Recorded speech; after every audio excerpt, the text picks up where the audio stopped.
জুলাই অভ্যুত্থানে শেখ হাসিনা পদত্যাগ করে দেশ ছেড়ে পালিয়ে গিয়ে আশ্রয় নিয়েছেন ভারতে। আওয়ামী লীগের শীর্ষস্থানীয় অনেক এমপি মন্ত্রী ৫ আগস্টের আগেই পরিবারসহ দেশ ছেড়েছে। তবে পলাতকদের মধ্যে আওয়ামী লীগের সাবেক মন্ত্রী থেকে শুরু করে বহু সিনিয়র নেতা কলকাতায় আশ্রয় নিয়েছেন বলে বিভিন্ন সূত্রে জানা গেছে।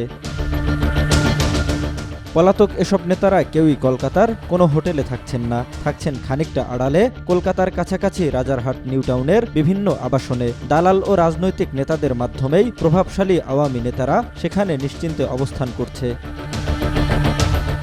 তথ্য অনুযায়ী কলকাতার নিকটবর্তী এই অঞ্চলে গত এক দশকে তৈরি হয়েছে প্রচুর বিলাসবহুল আবাসন। সেই সব আবাসনের অভ্যন্তরীণ নিরাপত্তা ব্যবস্থা বেশ আঁটোসাঁটো। ভারতীয়দের কেনা বহু ফ্ল্যাট খালি থাকে। এছাড়াও প্রবাসী বাংলাদেশিদেরও বেশ কিছু ফ্ল্যাট ভাড়া নেওয়া রয়েছে এইসব এলাকায়।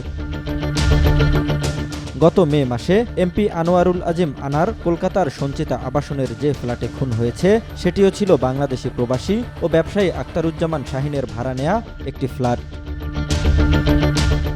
কতজন আওয়ামী লীগ নেতা কলকাতায় রয়েছেন সে সম্পর্কে কোনো তথ্য পুলিশের কাছে নেই। তবে পুলিশ নজর রাখছে রাজারহাট নিউ টাউনের ফ্ল্যাটে আসা নতুন অতিথিদের ওপর। আওয়ামী নেতাদের আশ্রয়ের ব্যাপারে তারা বা প্রশাসন কোনো ঝামেলা চান না, তাই তারাও চুপ রয়েছেন।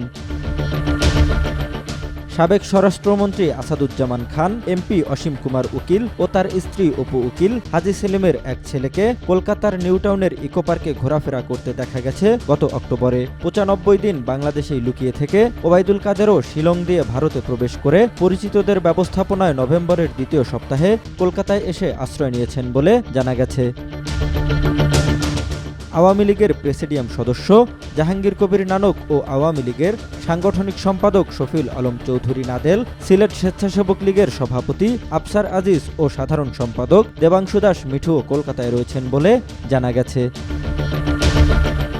এছাড়াও বিভিন্ন জেলার ইউনিয়ন পরিষদের অনেক চেয়ারম্যানও অবস্থান করছে কলকাতায়। তবে পলাতক এসব নেতারা খুবই সতর্কতার মধ্যে রয়েছেন এবং নিজেদের মধ্যে যোগাযোগ থাকলেও মোবাইল ব্যবহারের ক্ষেত্রেও তারা সতর্কতা অবলম্বন করছেন। জহিরুল ইসলাম, আজ কাল।